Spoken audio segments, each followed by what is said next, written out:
વાત કરીએ તો અરવલ્લી જિલ્લાના પવિત્ર યાત્રાધામ શામળાજી ખાતે હોળી ઉત્સવનો પ્રારંભ થયો છે। ફાગણ માસમાં હોળાષ્ટકનો પ્રારંભ થતા હોળી ઉત્સવની ઉજવણી પરંપરાગત રીતે કરવામાં આવી રહી છે। ભગવાન શામળિયાને અબીલ ગુલાલ અને કેસુડાના રંગે રંગોત્સવ રમાડાયો હતો। સાથે સાથે ચાંદીની પિચકારીથી કેસુડાના રંગ છાંટણા કરાયા હતા। ત્યારે આ અવસરની ઉજવણી માટે ઉપસ્થિત રહેલા હજારો ભક્તો પણ રંગોત્સવના રંગે રંગાયા હતા। શામળાજીમાં હોળી સુધી દરરોજ રંગોત્સવ પ્રતિવર્ષની જેમ ઉજવાશે, ત્યારે ભક્તો શામળિયાના દર્શન કરી ધન્ય બન્યા છે। જય શ્રી કૃષ્ણ। આજે ફાગણ સુદ 7મ અને 8મ ભેગા છે। હોળાષ્ટક આજથી પ્રારંભ થયો।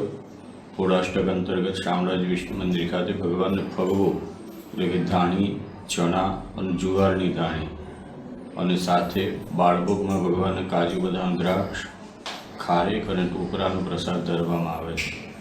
આજ રોજથી ભગવાનને કેસુડાના રંગ વડે પિચકારી દ્વારા રંગવામાં આવે છે।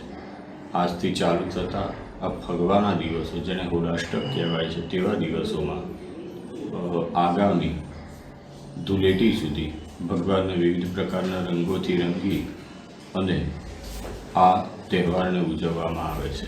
શામળાજી વિષ્ણુ મંદિર ખાતે ભગવાનને વસંત પંચમીથી માંડી ધૂળેટી સુધી શ્વેત વસ્ત્ર ધારણ કરાવી અનેક પ્રકારના વિવિધ રંગોથી રંગી અને મનુષ્યના જીવનમાં સુંદર મજાના રંગો ભગવાનના આશીર્વાદ રૂપી પ્રાપ્ત થાય તેવા ભાવથી ભગવાનને આ ફગવો અને હોળી મહોત્સવ ઉજવવામાં આવે છે।